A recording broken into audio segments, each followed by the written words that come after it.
रणक्षुद्रघण्टानादाभिरामं चलत्ताण्डवो दण्डवत् पद्मतालं लसत्तुन्दिलाङ्गोपरित्यालवारं गणाधीशमीशानसूनुं तमीडे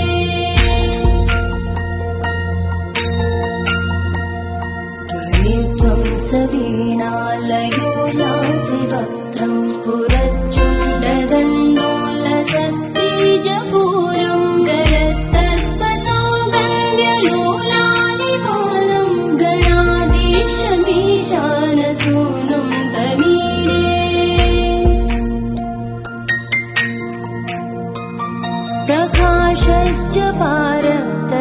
प्रकाशज्जपारक्तरत्नप्रसून प्रवालप्रभातारुण ज्योतिरेकं प्रलम्बोदरं वक्रतुण्डैकदन्तं गणाधीशमीशानसूनुं तमीडे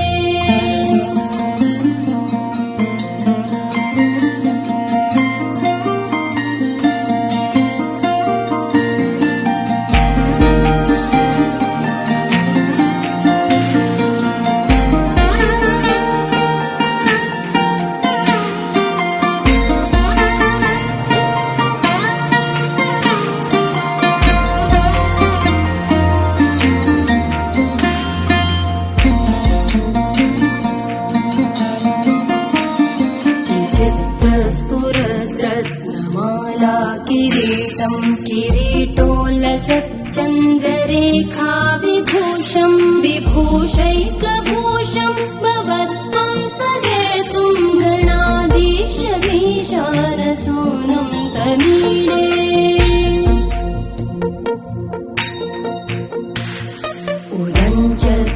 उदञ्चत्भुजावल्लरी दृश्यमूलो जरद्भ्रूलता विभ्रमप्राजदक्षं मरुत्सुन्दरी चामरैः सेव्यमानं गणाधीशमीशानसूनुं तमीडे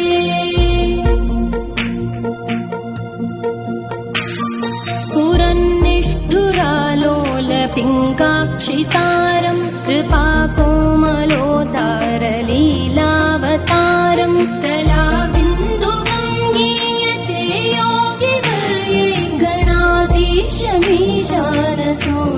तमीडे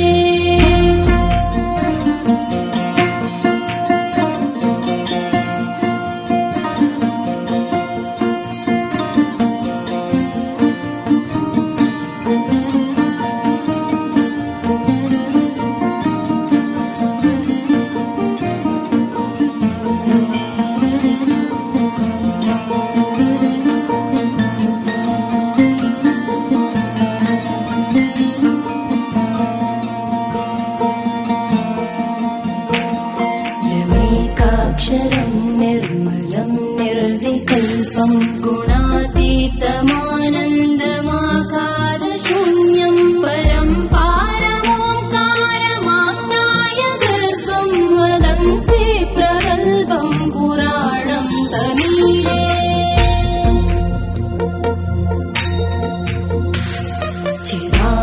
चिदानन्दसान्द्राय शान्ताय तुभ्यं नमो विश्वकर्त्रे च हर्त्रे च तुभ्यं नमोऽनन्तलीलाय कैवल्यवासे नमो विश्वबीजप्रसीदेशसूनो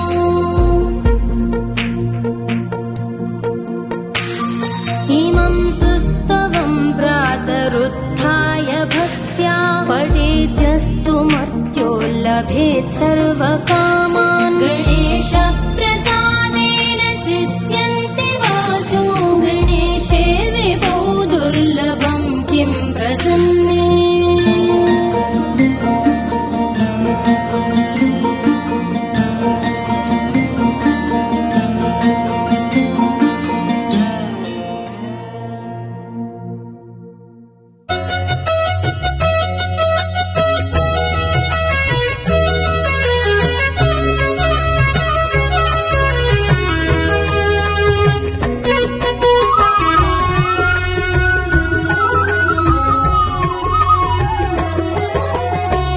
సత్యదేవు వ్రతము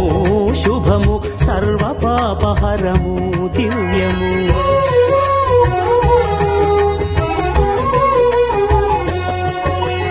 సత్యదేవు వ్రతము శుభము సర్వ పాపహరము దివ్యము. సత్యనారాయణ వ్రతము శ్రీ సత్యనారాయణ వ్రతము. సత్యనారాయణ వ్రతము శ్రీ సత్యనారాయణ వ్రతము. పేదాధనిక విభేదము లేక జాతి మత విచారణ లేక. పేదాధనిక విభేదము లేక జాతి మత విచారణ లేక. సర్వులు ఒకటై నిర్వహించుటకు సత్యదేవు వ్రతమొక్కటి సాక్షి. సర్వులు ఒకటై నిర్వహించుటకు సత్యదేవు వ్రతమొక్కటి సాక్షి. సత్యనారాయణ వ్రతము శ్రీ సత్యనారాయణ వ్రతము. సత్యనారాయణ వ్రతము శ్రీ సత్యనారాయణ వ్రతము. అచ్యుతం కేశవం రామనారాయణం కృష్ణ దామోదరం వాసుదేవం హరిం శ్రీధరం మాధవం గోపికావల్లభం జానకీనాయకం రామచంద్రం భజే.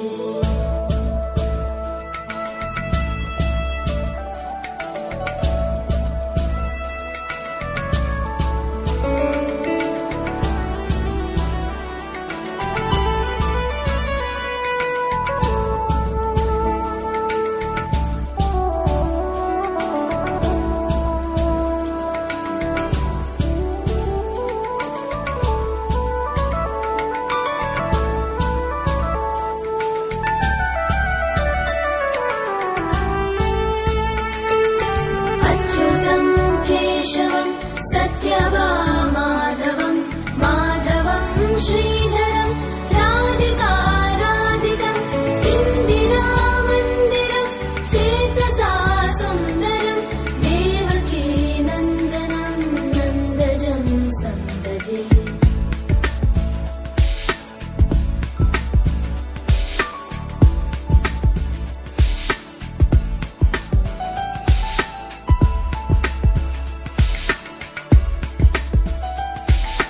विष्णवे जिष्णवे शङ्खिने चक्रिणे रुक्मिणी रागिणे जानकी जानकी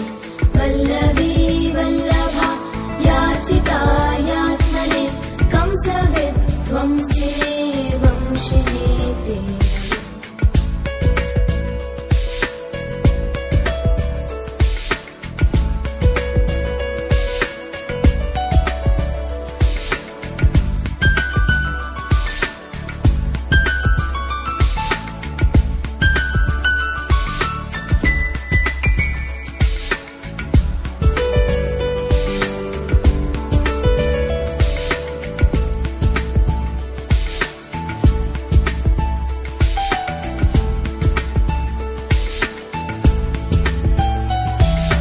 कृष्ण गोविन्द हे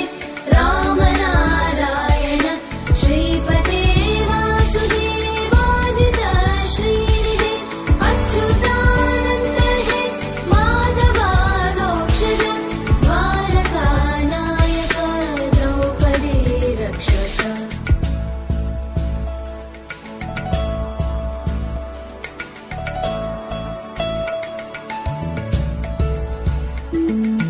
राक्षस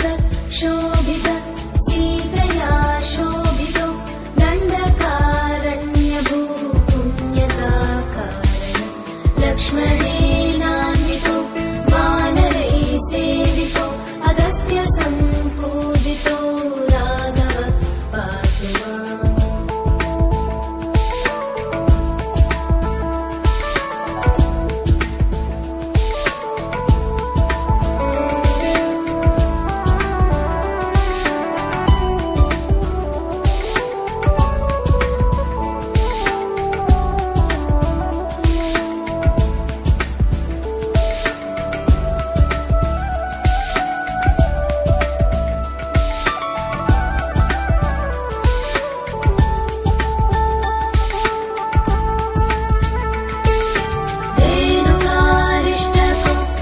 दुष्टकृत् द्वेषिः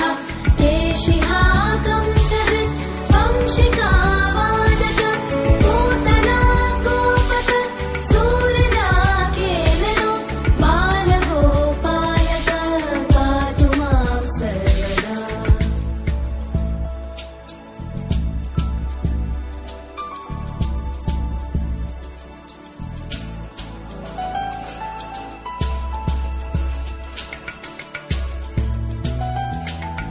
विद्युदुद्योतवत् प्रस्फुरत् वाससं प्रावृढं बोधवत् प्रोलसत् विग्रहं वन्ययामालया शोभितोरस्थलं लोहिताङ्घ्रिद्वयं वारिजाक्षं भजे।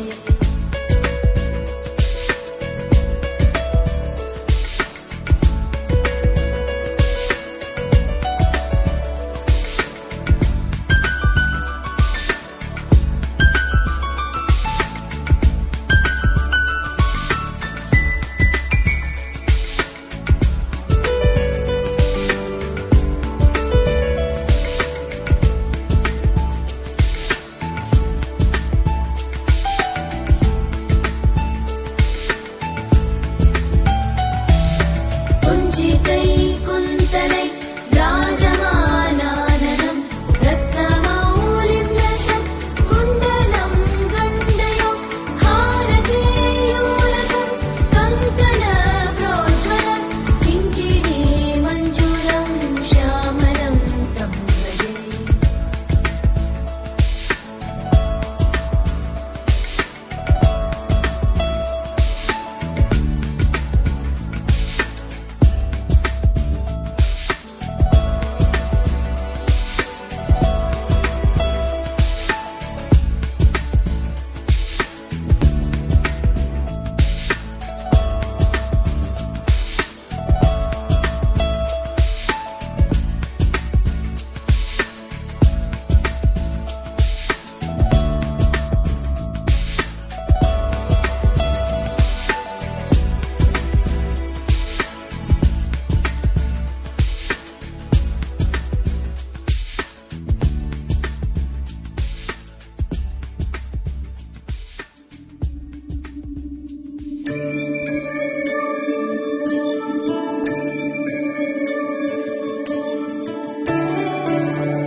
ईश गिरीश नरेश परेश महेश विलेशय भूषण भो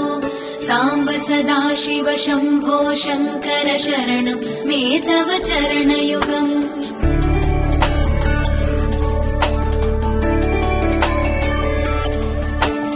उमया दिव्य सुमङ्गल विग्रहया लिङ्गित वामाङ्ग विभो साम्ब सदाशिव शम्भो शङ्कर शरणं मे तव चरणयुगम्। दूरीकुरु मामज्ञमनाथं दूरीकुरु मे दुरितं भो साम्ब सदाशिव शम्भो शङ्कर शरणं मे तव चरणयुगम्।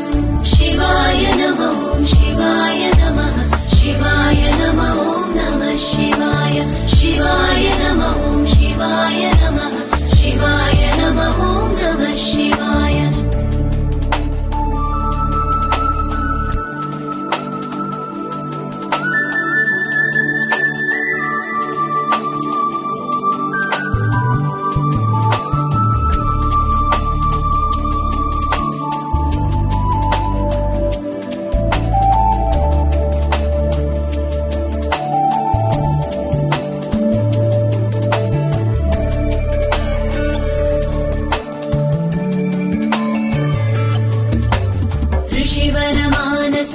सचराचर जनन स्थितिलय कारण भो साम्ब सदाशिव शम्भो शङ्कर शरणं मे तव चरणयुगम्।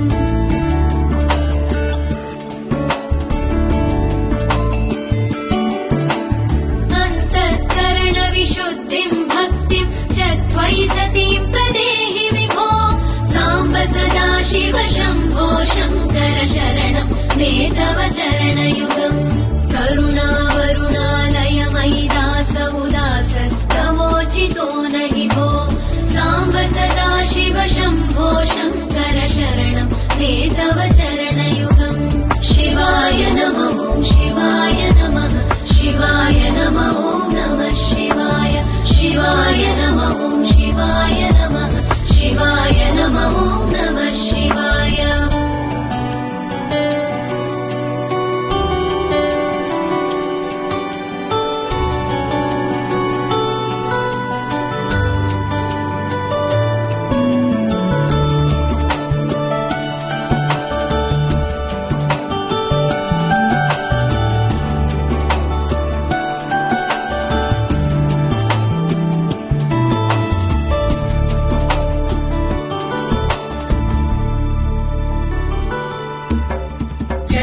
कैलासनिवास प्रमथ गणाधीश भूसुरार्चित भो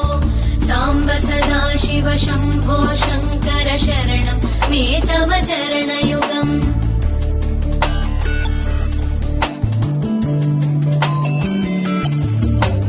झनुतक झङ्किणु झनुतर्किटतक शब्दैतटसि महानट भो साम्ब सदा शिव शम्भो शङ्कर शरणं मे तव चरणयुगम् धर्मस्थापन दक्ष द्रक्ष गुरो दक्ष यज्ञ शिक्षक भो साम्ब सदा शिव शम्भो शङ्कर शरणं मे तव चरणयुगम् शिवाय नमः ॐ शिवाय नमः शिवाय नमः ॐ नमः शिवाय शिवाय नमः ॐ शिवाय नमः शिवाय नमः ॐ नमः शिवाय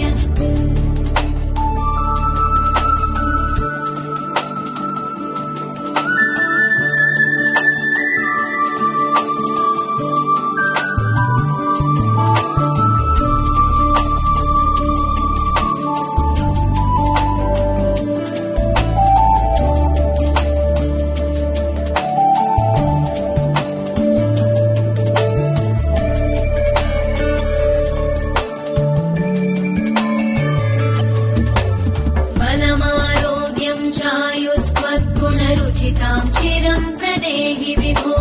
साम्ब सदा शिव शम्भो शङ्कर शरणं मे तव चरणयुगम्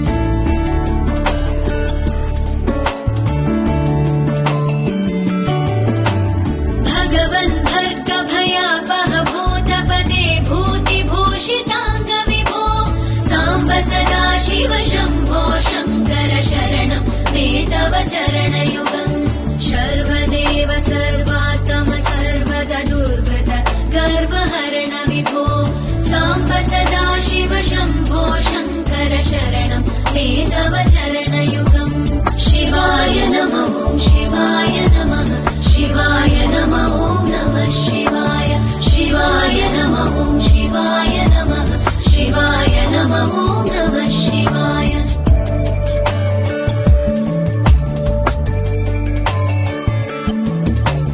सत्यं ज्ञानमनन्तं ब्रह्मेतल्लक्षणलक्षित भो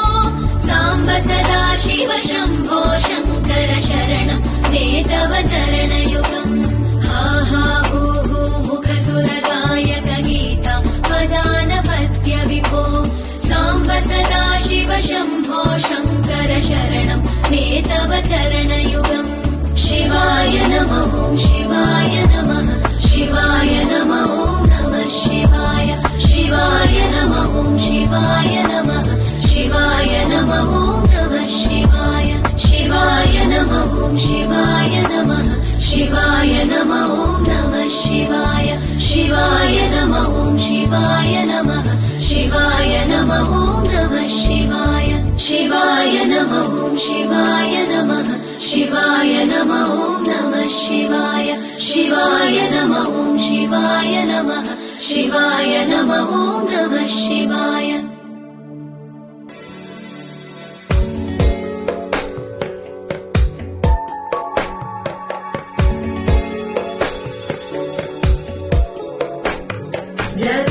जगज्जालपालं गजत्कण्ठमालं शरच्चन्द्रबालं महादैत्यकालं नभो नीलकायं दुरावारमायं सुपद्मासहायं भजेऽहं भजेऽहम् सदाम्बोधिवासं गलत्पुष्पहासं जगत्सन्निवासं शस्त्रं लसत्पीतवस्त्रं हसच्चारुवक्त्रं भजेऽहं भजेऽहम्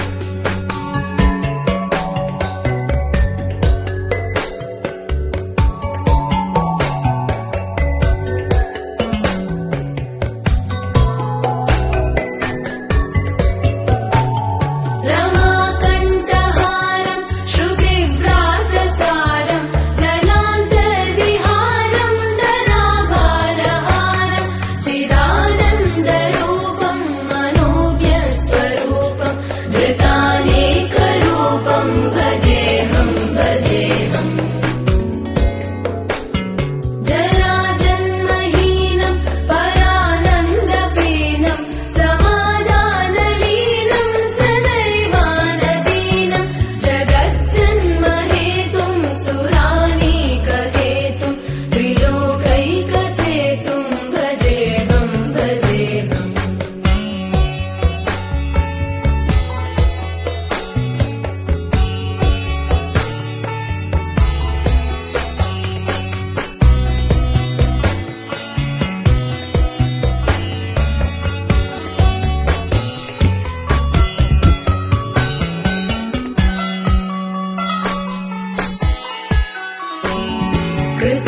कृताम्नायगानं खगाधीशयानं विमुक्तेर्निदानं हरारातिमानं स्वभक्तानुकूलं जगद्वृक्षमूलं निरस्तार्थशूलं भजेऽहं भजेऽहम् समस्तामलेशं द्विरेवाभकेशं जगद्विम्बलेशं हृदाकाशदेशं सदा दिव्यदेहं विमुक्ताखिलेहं सुवैकुण्ठगेहं भजेऽहं भजेऽहम्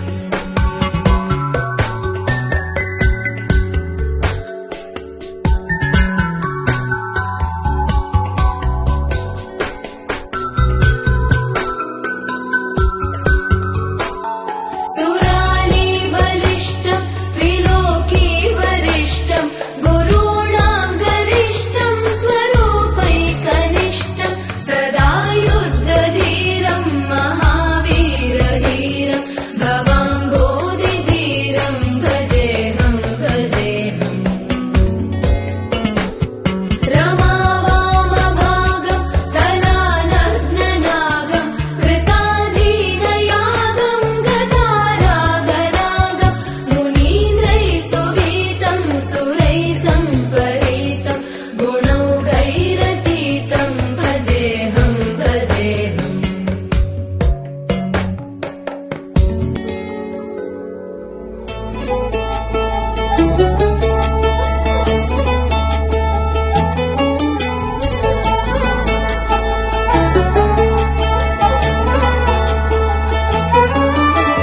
गरुडगमन तव चरणकमलमिह मनसि लसतु मम नित्यम् गरुडगमन तव चरणकमलमिह मनसि लसतु मम नित्यम् मनसि लसतु मम नित्यम्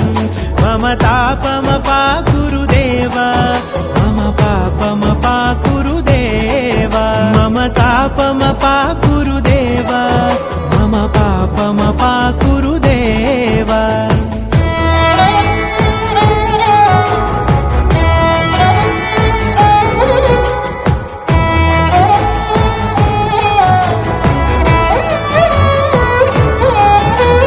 जलजनयन विधिनमुचिहरण मुख विबुध विनुत पद पद्मा जलजनयन विधिनमुचिहरण मुख विबुध विनुत पद पद्मा विबुध विनुत पद पद्मा मम तापमपाकुरुदेव मम पापमपाकुरुदेव मम तापमपाकुरुदेव मम पापमपाकुरुदेव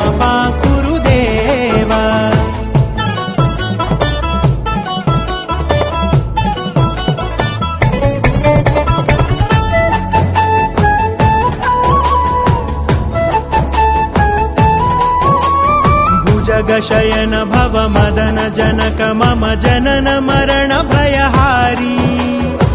भुजगशयन भव मदन जनक मम जनन मरण भयहारी जनन मरण भयहारी मम तापमपाकुरु देव मम पापमपाकुरु देव मम तापमपाकुरु देव मम पापमपाकुरु देव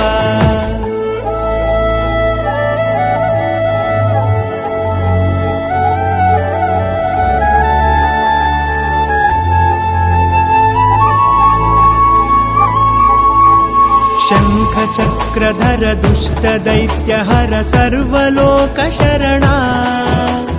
शङ्खचक्रधर दुष्टदैत्यहर सर्वलोकशरणा सर्वलोकशरणा मम तापमपाकुरु देव मम पापमपाकुरु देव मम तापमपाकुरु देव मम पापमपाकुरु देव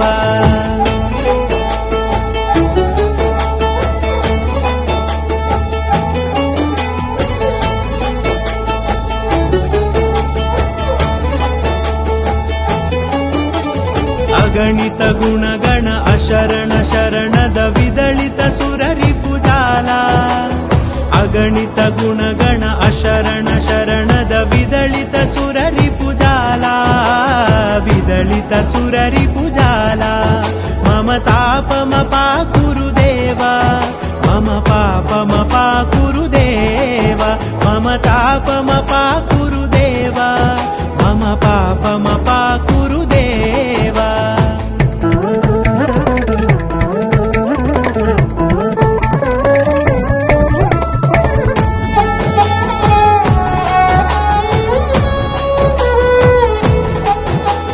भक्तवर्यमिह भूरि करुणया पाहि भारती तीर्थम् भक्तवर्यमिह भूरि करुणया पाहि भारती तीर्थम् पाहि भारती तीर्थम् मम तापमपाकुरु देव मम पापमपाकुरु देव मम तापमपाकुरु देव मम पापमपाकुरु देव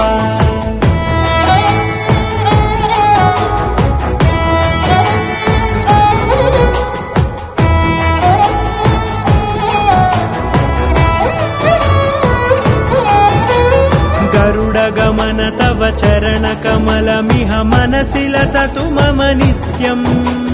गरुडगमन तव चरणकमलमिह मनसि लसतु मम नित्यम् मनसि लसतु मम